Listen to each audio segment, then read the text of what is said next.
punya apa-apa, tidak ada minyak, emas, bahkan untuk minum pun mereka membeli dari negara tetangga.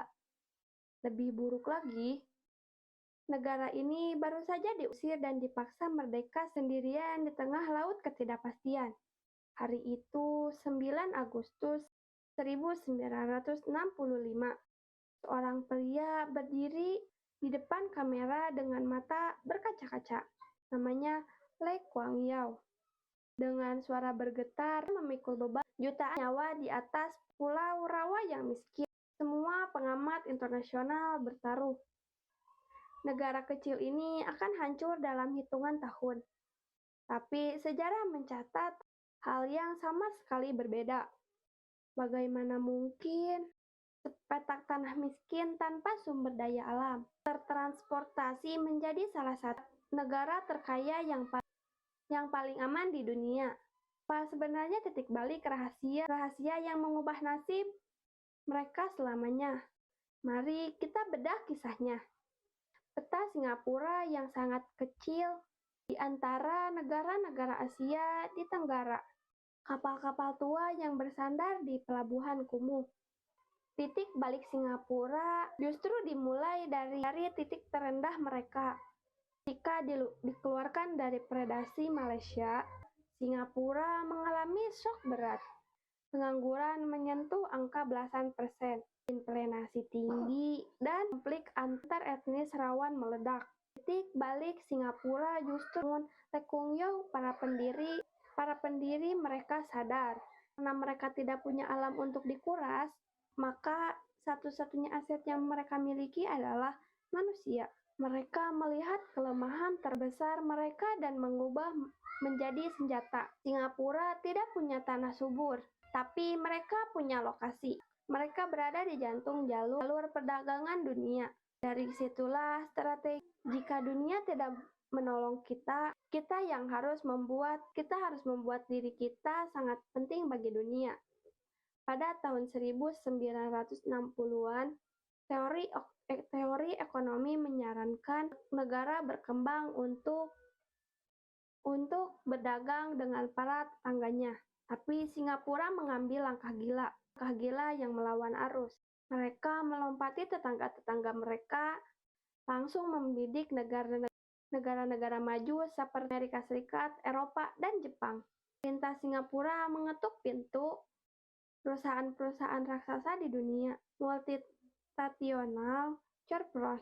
Mereka menawarkan sesuatu yang sangat langka di Asia saat itu, keamanan, kepastian hukum, dan nol korupsi. Inilah salah satu pilar titik balik mereka. Menerapkan hukum yang sangat kejam. Lee Kuan Yew menerapkan hukum yang sangat kejam dalam korupsi. Dia tahu investor tidak akan sudi menaruh uang di tempat di mana pejabatnya bisa disuap. Singapura mencuci bersih sistem mereka, menjadikannya oasis yang paling aman bagi asing di Asia. Anak-anak sekolah di Singapura dari berbagai etnis, Tionghoa, Melayu, dan India, belajar bersama di ruangan yang rapi dan buku sains bahasa Inggris. Namun, pabrik dan investasi tidak akan berjalan tanpa tenaga kerja yang cerdas. Singapura melakukan taruhan yang sangat besar, merombak sistem total pendidikan. Mereka mewajibkan menggunakan bahasa Inggris sebagai bahasa utama di sekolah dan di pemerintahan. Kebijakan ini sangat ditentang keras karena dianggap menghilangkan identitas budaya. Tapi apa tujuannya?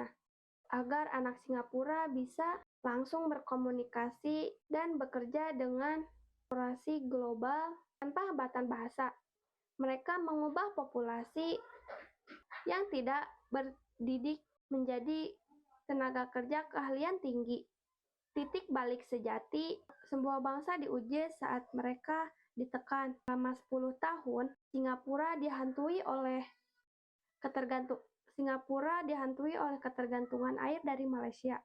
Isu ini sering digunakan Isu ini sering digunakan sebagai alat politik untuk menekan mereka. Alih-alih menyerah, observasi untuk mandiri kan melahirkan inovasi radikal. Mereka membangun penampungan air raksasa di dunia, berinovasi dan teknologi desalinasi air laut, dan menciptakan newater, mengubah air limbah menjadi air minum yang sangat jernih melalui teknologi tinggi. Hari ini, ancaman yang dulu bisa mematikan negara ini justru terbalik menjadi salah satu industri teknologi air terbaik di dunia. Lalu beralih ke generasi muda Singapura yang multikultural berjalan dengan percaya diri di antara gedung-gedung modern. Di air mata yang ketidakpastian, di tahun 1965, Singapura membuktikan salah satu hal kepada dunia, bahwa ukuran sebuah negara ditentukan oleh luas petaknya, melainkan oleh luas visi dan ketegasan pemimpinnya, serta disiplin rakyatnya. Titik balik Singapura bukan terjadi karena sebuah keajaiban yang jatuh dari langit, lahir dari keputusan yang diubah menjadi keberanian, dari ketiadaan sumber daya yang dipaksa menjadi kreativitas tanpa batas. Singapura mengajarkan kita bahwa mereka saat kita tidak punya apa-apa lagi untuk diandalkan, disitulah potensi besar kita baru saja dimulai. Bagaimana dengan kita? Apa yang bisa kita pelajari dari kegigihan pulau kecil ini? Tulis pendapatmu di kolom komentar, dan sampai jumpa. Bye-bye.